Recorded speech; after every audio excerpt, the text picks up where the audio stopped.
Oh sure, a domestic Croatian flight, how exciting can that be? Well, where else can you plane spot from atop a Venetian castle, After a phenomenal 18-day trip, it was time to head home. As I'll cover in future videos, things did not go according to plan. Years ago, I covered Croatia Airlines' A319 in business class. Here I found myself on the very same aircraft again, only in economy. What's it like to fly Croatia Airlines domestically? Let's find out on this flight from Split to Zagreb. First of all, calling the airport Split is a bit of a misnomer.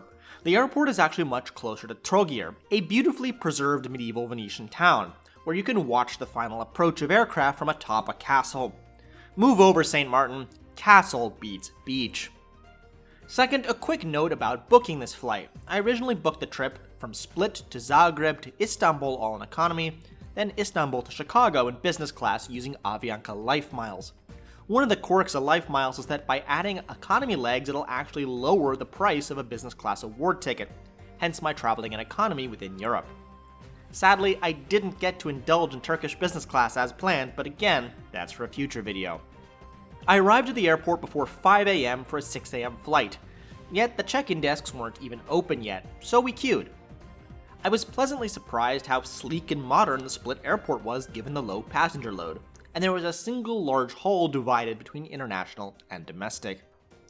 A boarding announcement came on saying that due to COVID we would be boarding from the back to the front and to only board when called. However, boarding time came and went, and about 15 minutes after the scheduled time they just called everyone all at once. Oh well, it's the thought that counts, I guess.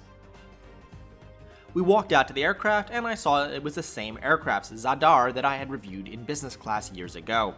Croatia Airlines only has 13 aircraft, and we'll see the majority of them in this and the next video, so it's hardly surprising, though a welcome sight. We boarded via stairs, and I was handed a sanitizing wipe. The slimline seats are alright and offer a generous 32 inches of pitch. The load was quite light and the doors were closed 10 minutes later. Right on time we began our taxi. There was no pushback at all, we just started the engines and took a hard right turn.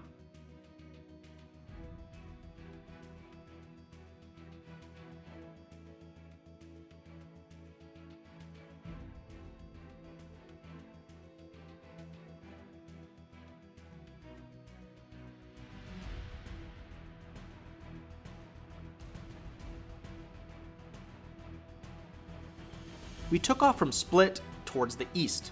Flying time was 42 minutes at 24,000 feet.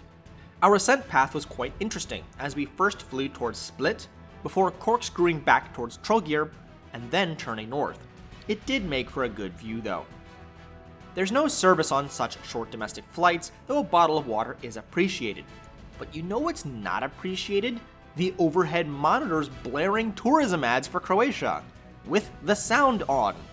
The whole flight. Look, Croatia, I like visiting you. That's why I'm here. Encouraging me to visit Croatia when I already am isn't particularly effective. And if I were Croatian myself and subjected to this regularly, I'd lose my mind.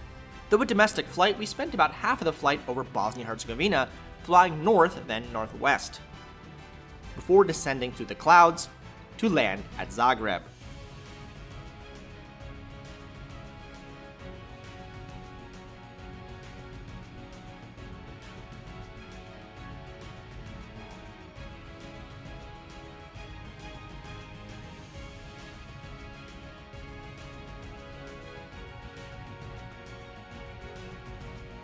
We deplaned by jet bridge, and I hoofed it to make my 45-minute connection.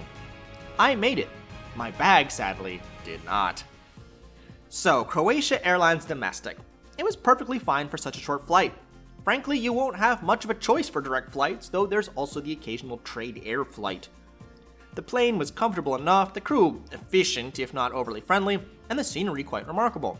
Just be sure and bring noise-canceling headphones when flying Croatia. You'll either need them for the turboprops on the Dash 8 or the tourism ads on the A319 and A320, and I frankly don't know which is worse. Thanks for watching. If you like this video, click that button and please subscribe for many more flight reviews to come. I'll see you next time for Croatia's A320 internationally to see how that stacks up.